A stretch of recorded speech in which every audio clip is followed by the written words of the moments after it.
تو when Abu came up with the proposal امی کے لیے, then my nana actually actually asked my mom کہ are you interested. تھوڑا سا تو ہوتا ہے نا. She was 16-17 by then. انہوں نے کہا کہ اچھا میں کیسے زندگی, مجھے تو اشارے بھی نہیں آتے, میں کیسے بات کروں گی, اتنی ساری باتیں ہوتی ہیں زندگی میں. انسان جب آتا ہے تو وہ کچھ نہ کچھ ایسی چیز ہوتی ہے جس سے وہ گزر کے جائے تو اللہ اس چیز کو کتنا اپریشیٹ کرتا ہے. نارمل لوگوں سے تو شادی ہو ہی جائے گی, لیکن یہ جو چیز اس دنیا میں آپ کر لو گے وہ آخرت میں آپ کے لیے کیا ہوگی. تو امی کو وہ چیز ذرا ہٹ کر گئی کہ قربانی. آپ کو دل کی بھی بات کرنی ہے تو پھپھو کو بولیں گے, پھپھو ابو کو کنوے کریں گے, ابو پھپھو. یار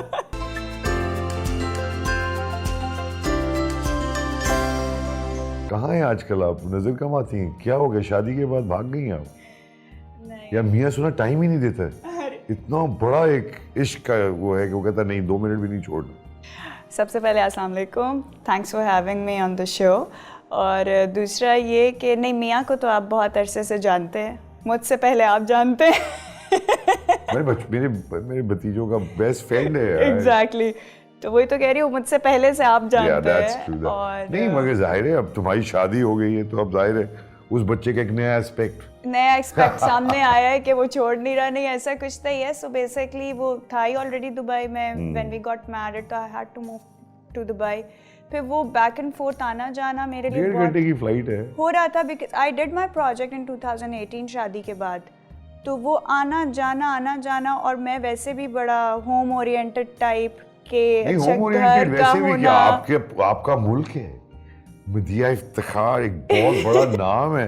دبئی میں جا کے گھروں کے ارد گرد گھومنا, 4 بلڈنگیں, میں تو بہت بور ہو جاتا ہوں وہاں جا کے. ایک عجیب سی زندگی ہے. اچھا ویسے مجھے 1-1.5 سال لگا ادھر سیٹل ہونے میں, لیکن جو عزت وہاں پہ بھی پاکستانی ایکٹرز کو ملتی ہے نا, پھر آپ کو لگتا ہے کہ آپ نے زندگی میں واقعی کچھ اچھا کیا ہے, کہ آپ کو ایکسپیٹس جانتے ہیں یا وہاں کے لوگ جانتے ہیں. اور پھر جب وہ ان کو پتہ لگتا ہے کہ آپ اتنے بڑے اپنے ملک سے سٹار آئے ہیں تو اتنی رسپیکٹ دیتے ہیں اور بڑا پروفیشنلی ٹریٹ کرتے ہیں ہر طرح سے.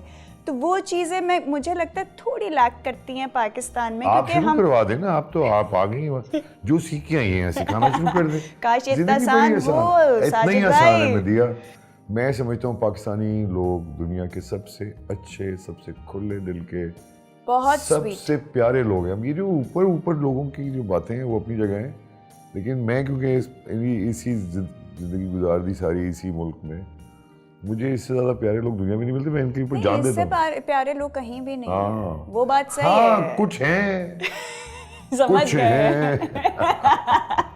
اچھا ادھر آؤ کہ آپ کے والد اور والدہ ایک بہت ہی فینومینل کپل ہے. پاکستان میں جب ہسٹری طریقے کی لکھی جائے گی تو ان میں ان کا نام ضرور آئے گا. کیونکہ جو سکھا گیا افتخار بھائی, لیکن بغیر آپ کی والدہ کے وہ کچھ نہیں کر پاتے, یہ بھی میں جانتا ہوں.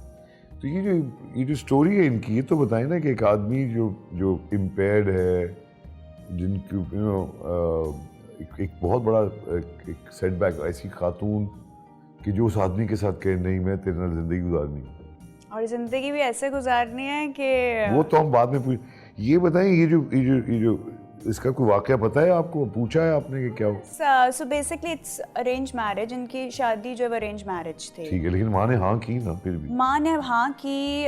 میری خالہ گاٹ میرڈ ٹو ابوز فرینڈ پہلے, تو انہوں نے کا ایک ایگزامپل سیٹ کی فیملی میں.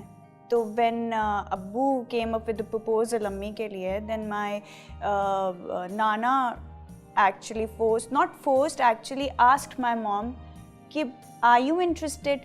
تھوڑا سا تو ہوتا ہے نا. She was 16-17 by then. انہوں نے کہا کہ اچھا میں کیسے زندگی, مجھے تو اشارے بھی نہیں آتے, میں کیسے بات کروں گی, اتنی ساری باتیں ہوتی ہیں.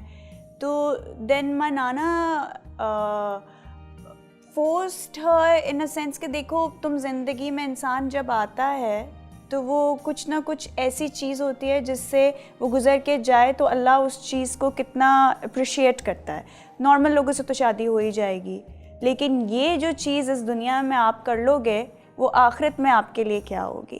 تو امی کو وہ چیز ذرا ہٹ کر گئی کہ قربانی. امی کو ہٹ کر گئی کہ یار یہ بات تو ٹھیک کی ہے, زندگی تو جی لیتے ہیں نارمل لوگ لڑ مر کے, لیکن یہ جو چیز ہے یہ بھی ایکسپیرینس کرنی چاہیے. یہ کہ ایک بولتا ہی نہیں ہے, یہ بھی ایک ایڈوانٹیج بھی ہوگا.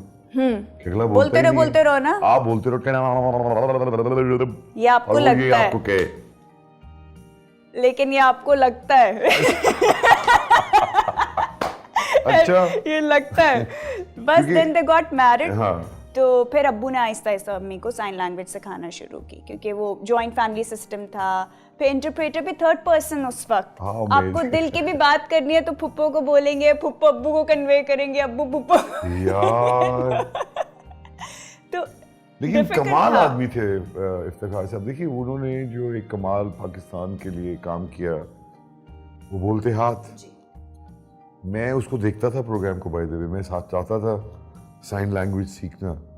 بہت سارے لوگ ہمارے اپنے ارد گرد ہوتے ہیں جو بصارت سما سے محروم ہوتے ہیں, لیکن ان کے ساتھ ہم جو لوگ جس طرح سے ٹریٹ ہم کرتے ہیں ان کو, اور جس طرح سے ہم لوگ عجیب لوگ ہیں. ہم لوگ سینسیٹیو کم ہیں, کیونکہ ہم شاید بیسک چیزیں ابھی تک نہیں سمجھا سکے لوگوں کو, کہ جیسے بہت ساری چیزیں. بہرحال تو یہ جو بہت مشکل آپ کی والدہ کی, بہت مشکل جرنی اس طرح بھی تھی اس ٹائم کے لیے, کیونکہ یوزلی لوگ اویئرنیس نہیں تھی, تھوڑے الٹریٹ بھی تھے, سمجھتے نہیں تھے. تو جب کبھی بازار جاتے تھے, دونوں بات کرتے تھے, لوگ مذاق اڑاتے تھے. سب جتنے بھی ڈیف کا یا بلائنڈس کا, اس ٹائم پہ امی بتاتی ہیں کہ بہت ایسا ہوتا تھا کہ ہم بات کر رہے ہیں تو ہنس رہے ہیں. تو بہت لڑائی ہوئی ہیں امی کی لوگوں سے, کہ ایک تمیز ہوتی ہے, ایک رسپیکٹ ہے. تو اب تو خیر پراپر ہیومن رائٹس کے ساتھ ڈیف کمیونٹی اب فلرش کر گئی ہے بیکاز آف دیٹ. تو پھر ہوا یہ کہ اس ٹائم پہ ابو, آپ کے ڈیڈ نے پلیٹ فارم دیا نا, جی ایک سوچ دی پہلے تو کہ یہ لوگ ایگزسٹ کرتے ہیں, ان کو بھی دیکھنا پڑے گا. تو وہ پھر آئے دے کیم اپ ود بولتے ہاتھ, کہ یہ ہی ایک پلیٹ فارم ہے. اور اس ٹائم تھا ہی وہ, سوشل میڈیا نیٹ تو تھا ہی نہیں کہیں بھی. تو وہ پھر پی ٹی وی کو بھی سمجھ میں آیا, انہوں نے ان کو وہ پلیٹ فارم دیا, ورنہ کون دیتا ہے آج کل. ابھی کمرشل چینلز پہ بھی آپ کسی کو جا کے کہہ دیں کہ ایک شو ذرا آپ ڈیف اینڈ میوٹ پہ نکال دیں تو حالانکہ اب ظاہر ہے کہ بہت بڑی قربانی, کوئی بھی وجہ ہو, مدیہ یہ کہہ دینا ایک 16-17 سال کی لڑکی کو کہ تمہیں ساری زندگی یہ, کیونکہ اس نے سوچا کیا, لیکن پھر ان کو شدید محبت ہو گئی اس آدمی سے. یہ کیا چکر ہے؟ چکر یہ ہے کہ ابو ویسے ہی بہت خوبصورت آدمی تھے دل کے, اللہ انہیں جنت نصیب کرے. اور امی کے ساتھ ان کا دوستی بہت ہو گئی, ساتھ گھومتے تھے, سوشلائز کرتے تھے. وہ مردوں کی طرح نہیں تھے, وہ ایک بہت ہی خاص تھے اور خاص تھے. اور وہ اس طرح تھے, وہ نہیں, ابو کو غصہ آتا نہیں تھا, اور کبھی آتا تھا سال میں ایک ہی دفعہ تو ہم سب غائب ہو جاتے تھے, امی سامنے ہوتی تھی, کیونکہ پھر ہم ابو کا غصہ نہیں ہم دیکھ سکتے تھے. ابو کا یہ تھا, ہم امی سے ڈرتے تھے اور ہم ابو سے پیار کرتے تھے, کیونکہ امی کا ہولڈ تھا, اسٹرکٹ تھی امی.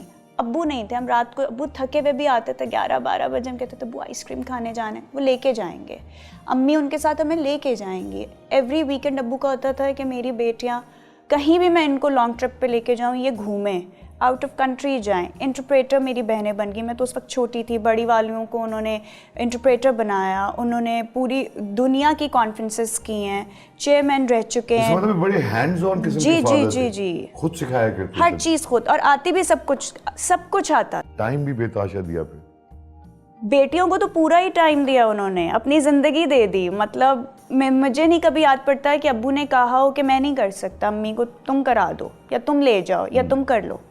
ابو کہتے تھے ان کو کرنا ہے, ان کو کروانا ہے. گاڑی سکھائی, خود سکھائی, اسکول کالجز سے پک اینڈ ڈراپ خود دیا. کبھی ایسا نہیں ہوا کہ ہم بسوں پر آ رہے ہیں. اچھا, اور اسپیشلی امی ابو نے ایکسپوجر بھی دیا. یہ نہیں کہ ہمیں نہیں پتا بسوں پہ کیسے بیٹھنا ہے, ٹیکسیوں میں کیسے جانا ہے, رکشہ کیسے کرنا ہے. ساتھ لے کے بھی جاتے تھے گاڑی ہونے کے باوجود, کہ نہیں ان کو پتہ ہونا چاہیے, خدا نہ خواستہ کل کو ہمیں کچھ ہو گیا تو یہ نہ ہو یہ ڈپینڈنٹ ہو جائیں کسی پہ. فائنینشلی ٹھیک تھے ابا؟